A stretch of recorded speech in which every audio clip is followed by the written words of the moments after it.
welcome to Custodians of Crafts by Subject Matter. This is episode number 6. We are moving very rapidly towards the close of the season, believe it or not. Today's episode is very special. We dive into the inspiring journey of Adeyoola, a Nigerian brand that is focused on reviving African heritage. We talk to Adeyoola, the namesake of the brand, who has had a very non-linear path towards being an entrepreneur. So the first takeaway on this episode would be an exploration of how Adeyoola works with artisans across Nigeria and Africa, reviving traditional techniques like ashoke and adire dyeing. How she has worked in a supply chain that champions circularity because she has initiatives like Adeyoola's Rehab. It is a sub-brand which works on shoe repairs and revamps and reuses scraps into designs. Secondly, we also talk about the cultural and political landscape shaping Nigeria's creative industries. So we have Afrobeats, Nollywood, African craft gaining global attention, and fashion is right there too. It is a cultural export that is very visible on the global runway, as you can imagine. We spoke about Lagos Space Program, for example, a British Nigerian designer who is very rooted in the Yoruba tradition. We also have Tolu Coker, who deconstructs the complexity of a diasporic Black identity. There are already players in the field. Just for context, the median age in Nigeria is 18.1 years against the global value of 30 years. So I believe youth-driven creative industries will begin to surface and to thrive on a global platform. But behind the beauty of these crafts, there are also real challenges. Many artisans struggle with limited market access, rising living costs, outdated infrastructure. You can draw these synergies across different parts of the world. For Nigeria specifically, some of them have had to leave Lagos for more affordable regions. A lot of the others have had to depend on unstable currency that really eats into their margins. At the same time, I think the appetite for crafts is changing, especially amidst younger generations. And I think this is very relatable, especially as a South Asian. This is happening across South Asia very, very boldly and loudly. So these crafts are not really seen as lesser work, but actually as powerful expression of cultural identity. So that's the world we're exploring today. How Nigerian artisans are navigating this change and how the fashion industry is responding to a design aesthetic of the global South, and how artisan brands are actually leaders in sustainability without explicitly saying so. So let's dive in.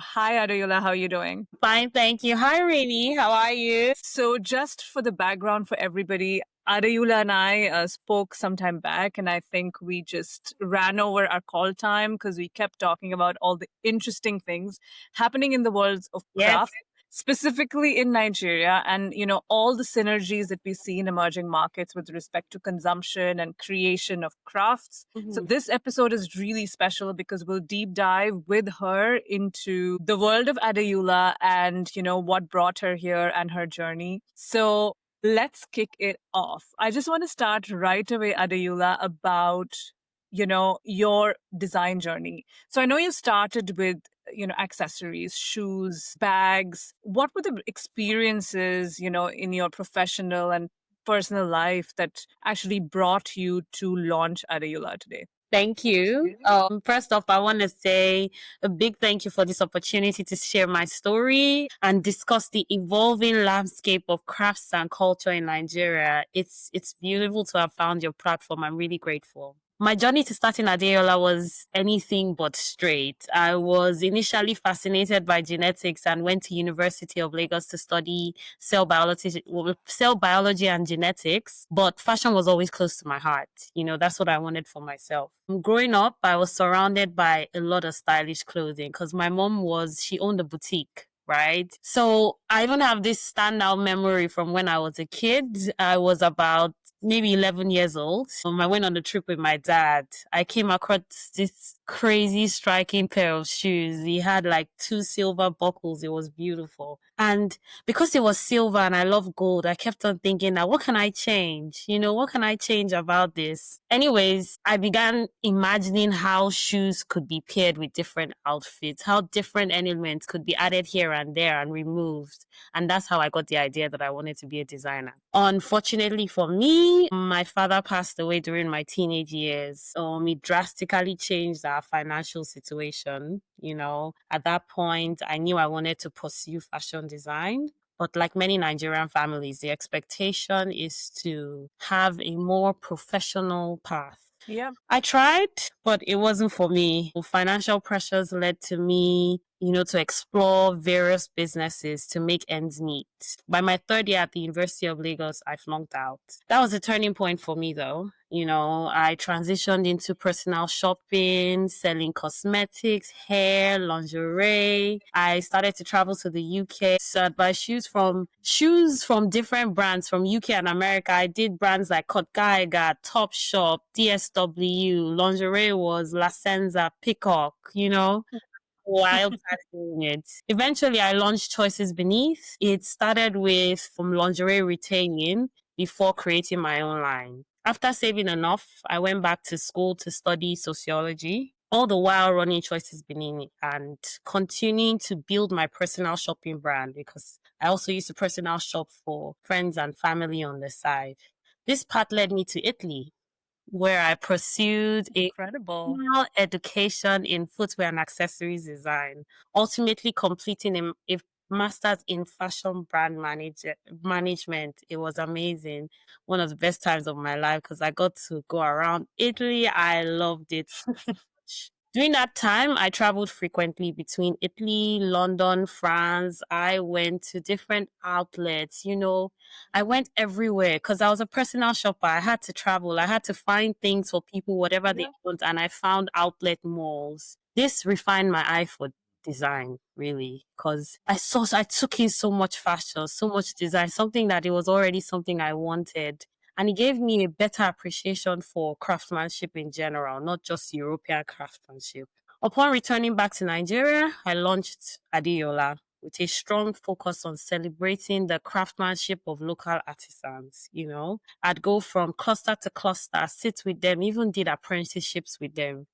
We started Adeola's Rehab as well, a service that it restores and upgrades and customizes accessories, aligning with my commitment to circular fashion and sustainability. Alongside this, I also revived traditional African candy. Amazing. I just felt like there's so many levels where I find your curiosity towards the world as well as your passion comes through because you've not had a linear journey. As a fashion designer, you've essentially been, you've done everything. We do not realize the financial costs, mental costs of Yes. doing something of your own, but also how easy or hard it is for somebody who has the funds available or who doesn't. I think your journey is a very, very good example of how, if you're passionate about something, you can finally find your way to it. You can't do it at the exact moment. So Moment. thank you for sharing that.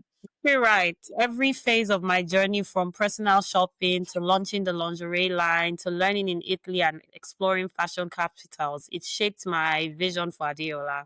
Yeah. It shaped the vision that we will blend modern design with traditional techniques. We tell a story of African heritage while addressing global sustainable needs. Fashion to me is more than just clothing. Clothing. It's about merging functionality, beauty, and culture. And I can totally see that you're doing that with Adeola. And so when I think about, crafts, artisanship, I always think about the political and socioeconomic landscape of the country. They're very interlinked. And of course, how crafts is perceived, how crafts are consumed changes over time and over generations. We've seen that happening in India as well, like where there are plenty of crafts, handmade products are easy to find, and therefore our perception, growing up to now within specifically my generation towards handcrafted products and the pride in handcrafted products has Yeah, changed. it has changed. So I just want to put the lens a little bit on Nigeria. And I think a lot of people who will be watching this might not know, and practically current affairs at this stage, lots has happened in Nigeria, Yeah. culturally and politically, in the last few decades, but a lot is going on as we speak. Can you throw a little bit light upon what you feel like your country has gone through in the last couple of years? Oh, yes. Nigeria's cultural and political landscape has taken a significant evolution.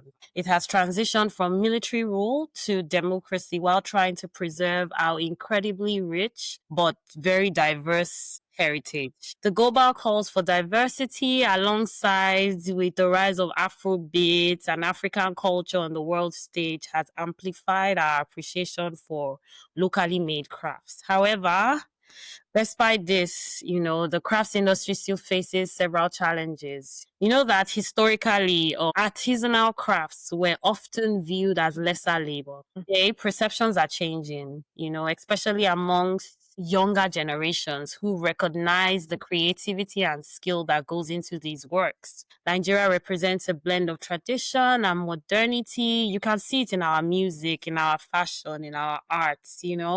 Despite the growing pride in our cultural heritage, artisans still face issues like limited market access, insufficient funding, outdated techniques. Politically, there's been some push to support local industries, but the infrastructure and the funding necessary for sustained growth remain very limited. More support from both government and private sectors is important to fully preserve and promote these traditional crafts. Well, that said, leaders like His Royal Majesty Tuashe III, CFR, and Her Royal Majesty Oloria Tuashe III are actively shaping the narrative every day. I'm deeply honored to have been awarded the Threads of Africa grant. Amazing. Sponsored. Congratulations. Thank Well deserved. Thank you. It was sponsored by the Shekiri Royal House, and I extend my heartfelt gratitude for their esteemed leadership and vision, which continue to inspire and renew a voice for Africa. You get my sincere thanks go to We Elevate, who presented me this grant and ambassadorship for their Threads of Africa campaign. I'm so grateful to them. I want to talk a little bit more about the crafts and the artisans you work with. So I know that you work with Ashoke Adire, which is one of my favorite styles of resist dyeing, specifically because I love indigo. So it's very, very unique. So can you tell me about the types of crafts that you work with and the artisans you work with and why you chose to work with that craft? Of course. We collaborate with artisans skilled in various crafts, including bag making, shoemaking, beading, weaving, sculpting, and traditional crafts like ashoke and adire. These crafts have deep historical significance, especially to the Yoruba people. Ashoke, for example, has been worn at Yoruba ceremonies for centuries, with each pattern telling a unique story. Adire, on the other hand, it has intricate dyeing techniques, reflecting their patience and creativity. We work with these crafts because they are rooted in our cultural identity. Beadwork, for instance, has long symbolized prestige in the Yoruba culture. By partnering with these artisans, we have honored their skills over decades, who have honed these skills from has been passed down from centuries. By partnering with them, we preserve these ancient crafts while reinterpreting them in for modern audiences. Honestly, I love seeing my artisans' dedication to their work, the skill, the effortless grace with which they create. I want the same love for their craft to bring them happiness by ensuring they are rewarded fairly for their dedication. I was reading about Ashoke being the weave or the fabric of the royal family. So it really has very, very, old noble roots. It's super interesting. But I also wonder, Adeyoola, like at this stage of the business, you're working with artisans. Of course, you have impacts of, that you want directly economic impact to be transferred to artisans, like you mentioned. When it comes to the business metrics, how do you think you want to measure your business's performance? Because a lot of entrepreneurs at this stage wonder, where what are the numbers that I should be looking at, as a business? So do you want to share some insight on that? Yes, well, at this stage, our key focus is refining our strategy as we relaunch the brand. We took an 18-month break to re-strategize from December 2022. With Adeola's rehab catering to only special customers. We are currently not focused on sales growth, but rather on ensuring a successful relaunch through our threads of heritage campaign and the Odu collection. We've adjusted our performance matrix to reflect this. So now we track social media growth, engagement metrics, customer retention, sustainability impact, and profit margin. We track follower growth, reach, engagement on Instagram, Pinterest, other platforms to engage interest in our brand as we introduce our new collection. We monitor things like shares, comments, interactions. It helps us to understand if our messaging is resonating. Despite the pause in our broader operations, Adeola's rehab has maintained a select loyal customer base, indicating our ongoing services are things that are in high demand. We measure the numbers of products restored, upgraded, or customized, aligning with our secular fashion growth. Although sales growth isn't our current focus, we monitor the profit margins of our services to ensure quality and cost efficiency. Yeah, that makes a lot of sense because it's very hard to lift a product like this off the ground. And I'm sure at this stage, because you're monitoring a lot of social media interaction, you're getting a lot of feedback. So it Yes. kind of gives you an opportunity, like you said, to upgrade and change your product time and again to ensure that you have the best product out there. 100. And I think people I speak to who run their own businesses, and when I've worked with brands, I usually see like returns rate of the customer is a very critical metric to drive scale. You can have a great storyline but a bad product. So the product Yeah, has to be as good as the storyline. yeah. No, actually, totally agree with that. Can you tell me who were you designing for? Who did you have in mind when you launched Adeyoola as an ideal inspiration or like ideal customer? So we designed Adeola for the fashion conscious, ethically minded individuals who value sustainability, craftsmanship, and cultural heritage. Our audiences also includes like modern people who appreciate the vibrancy and luxury of African prints and culture. These customers seek high quality, timeless pieces that tell a deeper story and reflect their values, whether it's sustainability, supporting local artisans, or celebrating heritage. When designing the brand, I envisioned, young professionals, creatives, and style conscious people who care deeply about the environment and who won't compromise on design and quality. They are the people who invest in products that reflect their aesthetics, their ethics, and their embrace of slow fashion. Do you see like a lot of people trying to wear something artisanal, which comes at a price, specifically in the professional spaces? Because, that can be more challenging because we've kind of coded professional spaces as a specific kind of outfit. So, do you think that is changing in Nigeria? I mean, globally, of course, I think it's more pared down style of professional wear is very, very pared down. So what do you think? Like, is it changing in Nigeria at all, you think? It's not changing in Nigeria, not as much. Yeah. The best that they'll do is put a little volume in their clothing, but Yeah. nothing too much. Yeah. It's not changing in Nigeria. But Yeah. what gave me more faith was after I moved to the UK. I saw that the landscape had completely changed in the professional world, and this is Yeah. where Adeola could work. And Yeah.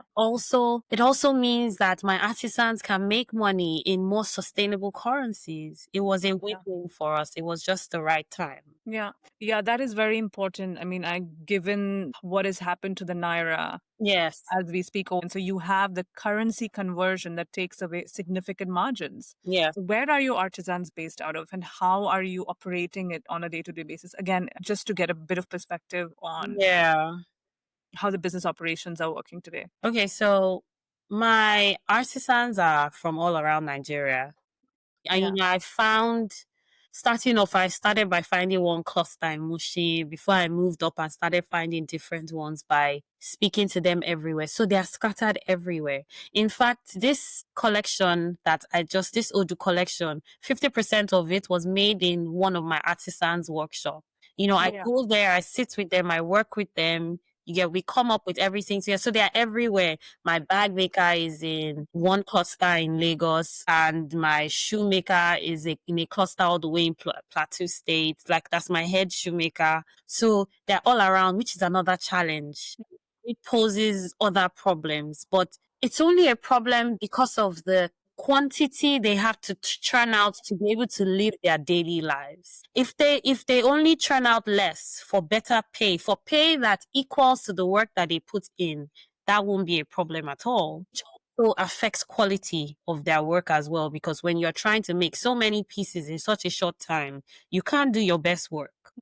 This is the reason why we are committed to uplifting their lives. I just want them to have as much joy in doing what they do as I do. Yeah, and that makes sense. But I just wanted to understand a little bit more about how do you think you'll be able to drive this scale given the challenges? Like you said, there's logistical challenges, there's currency fluctuation challenges, and then of course, a lot of your customer base is probably out of Nigeria as well. So in terms of scaling, like what challenges are you facing right now? In terms of scaling, I'm facing production challenges. I'm trying to, right now, of the Odu collection, I only have prototypes. And we've been trying to source grants. We recently did a crowdfunding campaign that didn't go so well. It was in that we found We Elevate, that they honored us, but it's been really tough, especially since, because it's sustainable, you have to buy some things in bulk. Yeah. You also make sure quality is consistent, material is consistent. Even though our materials are sustainable, in places like Africa, you still have to compensate for it when you want to, because you're also helping the people that thought to keep those products for you, those materials for you, as you are trying to make your brand too. No, it's a very complex Very complex. supply chain. It's a very complex geography. So I can only imagine the challenges you have.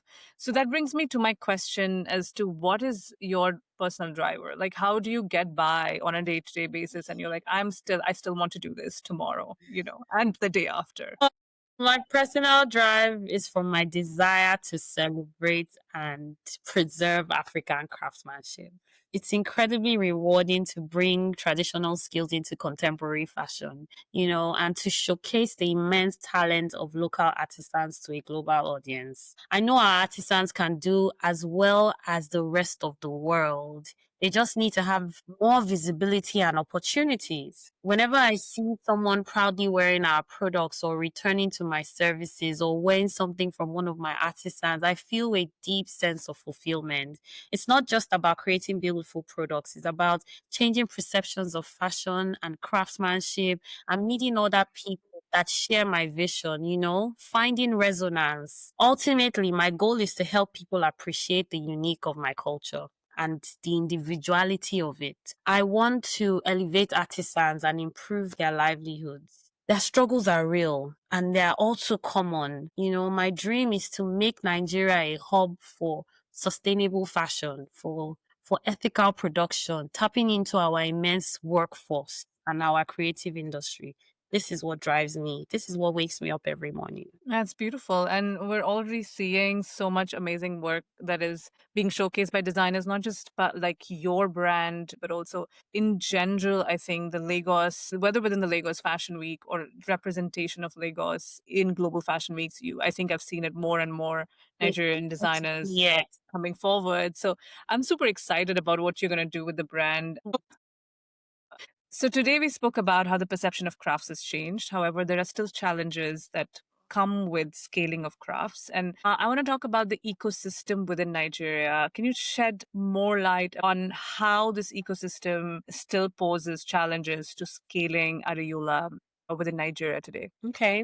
One challenge is balancing modern consumer expectations with traditional Nigerian elements. Not all customers may resonate with certain cultural symbols, and some aspects of our designs require further explanation to global audiences. Then managing our direct to customer model is challenging. It allows us to control the customer experience, but we must ensure consistency in our brand story and product quality. Sourcing sustainable materials, especially ashoke and adire offcuts, while maintaining fair trade practices is a logistical challenge. Supporting artisans through fair wages while scaling production remains our mission, but that's another bigger challenge because we have to source for funds and we're dependent on who is going to fund us. We also face challenges in sourcing certain materials and machinery. Nigeria lacks the necessary ecosystem, as we know. This requires us to source from outside the country, adding another level of complexity to our operations due to fluctuating exchange rates. Additionally, we face import and export challenges when transporting handcrafted items and navigating the customs in the UK and Europe. Ensuring timely delivery is our priority as the brand scales, but still, those are things that we can't always calculate. To tackle these challenges, anyways, securing funding is the main thing. We have to. Yeah. No, I think I can only imagine the challenge of scaling it given, all the various changes within the Nigerian ecosystem today. What are your goals going forward with, for the next 3 years, let's say? Let's not go too far out. My primary goal is to establish Adeyoola as a leading name in sustainable luxury fashion in Nigeria and internationally. A key focus will be scaling our rehab services as well, enabling more customers to engage with our cultural and secular fashion principles. I also plan to launch CraftLink, giving artisans access to global markets while we manage the marketing and logistics for them. In addition to business growth, we will continue to educate people about African cultures, the many, many cultures of Nigeria. We plan to expand our product line, showcasing innovative craftsmanship while staying true to our cultural roots. Beyond fashion, I aim to position Nigeria as a hub for sustainable production. I want to leverage our vast workforce and artisanal talent to meet international standards. Ultimately, I hope to foster a deeper appreciation for African heritage, slow fashion, and ethical consumption. I think that's amazing. And there's so much plurality within Nigeria. And of course, within Africa in terms of the crafts and the cultures. And so, in order to scale this, like you mentioned, making the global audience understand this plurality and the beautiful traditions and the cultures that exist. I just want to talk about a little bit more about CraftLink. You mentioned, what exactly would CraftLink be? So it's going to be a pan-African platform for crafts. Can you tell me a little bit more about CraftLink? It's a little bit like Etsy, Yeah. but for artisan clusters all around Nigeria. The difference is that with something like Etsy, you have to take your own pictures. You have to find a way to get the goods to the customers yourself. Yeah. Our commitment at Adeyoola is to use 10% of our proceeds to fund CraftLink. So we're in charge of visuals, logistics. All they need to do is create. I want artisans all over Nigeria and Africa to just create and see the reward, and we do everything else free of charge. We would also make sure that we provide professional development for them. So in time, they can upload and learn how to use CraftLink themselves. But in the first few years, we intend to take over all of that and make sure that all they need to focus on is being happy and make money. But I can understand, because just drawing some parallels with working with artisans in India, and that is the biggest challenge. I think craftsmen or women know how to create, but the challenge becomes the visibility, taking the product from the village to the cities to be showcased to the right buyer, selling at the right price. Yes. Super challenging. And I think there is definitely a role that technology can play, and simple technology. And in most emerging markets, we have significant penetration of mobile phones. Most people use internet, data costs are cheap. So I think there is definitely a huge potential in tapping into that. So all the very best, Thank Adeyoola. you. I wish That's you all the success and you. thank you so much for sharing your story. Any parting words? I know that you're only available D2C, so we'll put your website with the chat, but any parting words for people who are watching today? What would I like to say? Please, everyone, try and, get into African fashion. Try and listen to our story. Come and support us. Support Adeyola. Help us to uplift the lives of this very responsible, good. I love my artisans and I just want to see them do well. Come and support us, support their crafts. I don't know. I'm just so grateful to be here. Super excited to share this moment with you, and thank you so much, Adeyoola. You so much. I appreciate it, Rini. Thank you. Bye. Bye.